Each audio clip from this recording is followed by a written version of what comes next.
The rich diversity of Middle-earth's inhabitants was an aspect of the lore that the team felt was integral to the game's sense of authenticity. What's very interesting when you're building this kind of game is we're building the world, we're building all the NPCs in the world, we're putting all the monsters in the world, and it feels until you get to beta like something's missing. What's missing is really the people that are populating Middle-earth, because those people are the players. Until we have players in the game, it's almost like you're creating an environment missing the main component that isn't there yet. So, you know, obviously the population of Middle-earth in LOTRO is all the players that have come to play, and everybody in Middle-earth is among the free people of Middle-earth that are trying to fight Sauron and trying to fight the Witch King and trying to hold back, you know, all the evil that's threatening this wonderful land that's been here for thousands of years. And part of a war that's kind of been going on forever. So they're part of this history.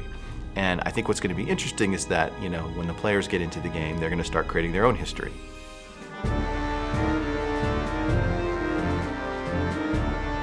The free peoples of Middle-earth are essentially the four races that have, over the course of Middle-earth's history, stood up to Sauron and fought back against him in one way or another. So they're men, hobbits, elves, and dwarves.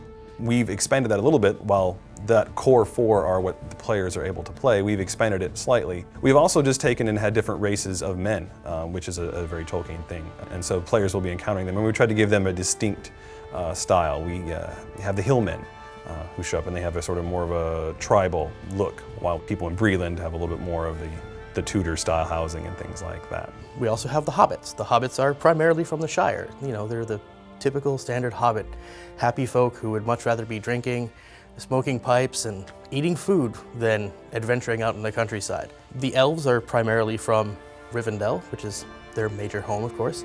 And of course, we still have the elves that we have in Ardluin, at the foot of the Blue Mountains. We also have the dwarves. Dwarves are a race of craftsmen and miners and warriors who live beneath the mountains of Middle-earth and are constantly at war with the goblins and orcs who also live down there.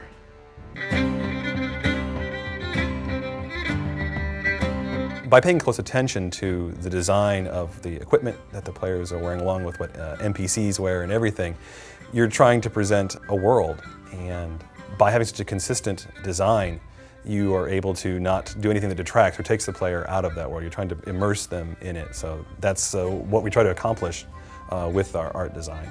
The costume design comes from a lot of different areas from history, definitely from kind of the Viking, Norse mythology area. Tolkien was definitely fascinated in the whole Norse Celtic folklore. And so when I'm designing a lot of the characters, you want to have rich detail but at the same time be pretty subtle with it. The guidance I got from the Tolkien world is you definitely get a feeling of each culture that you go to. The hobbits definitely feel kind of Victorian in style. They definitely have a very unique feel to them, more proper in the way they dress. With the elves, definitely more spiritual. They talk about some of their clothing being whitish and bluish in tones, and so we definitely pay attention to those details as well. The dwarven designs, we definitely want to go the route of very Celtic. We definitely had that feeling of the geometry that the Celts used in the dwarven designs, because it's very much more masculine, and then the humans are much more utilitarian in their style.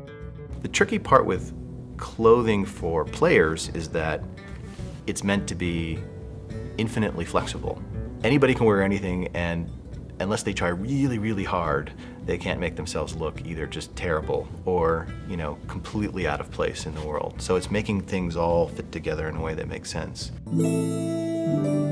The hardest thing to do probably in this game is to figure out how you're going to make somebody feel as though they're a part of Middle-earth. We have to come up with a way that you're actually making some kind of an impact on the world. So through our epic story, I think the main focus has always been finding a way to get you involved and make you feel as though you're a hero in your own right in the things that you've done.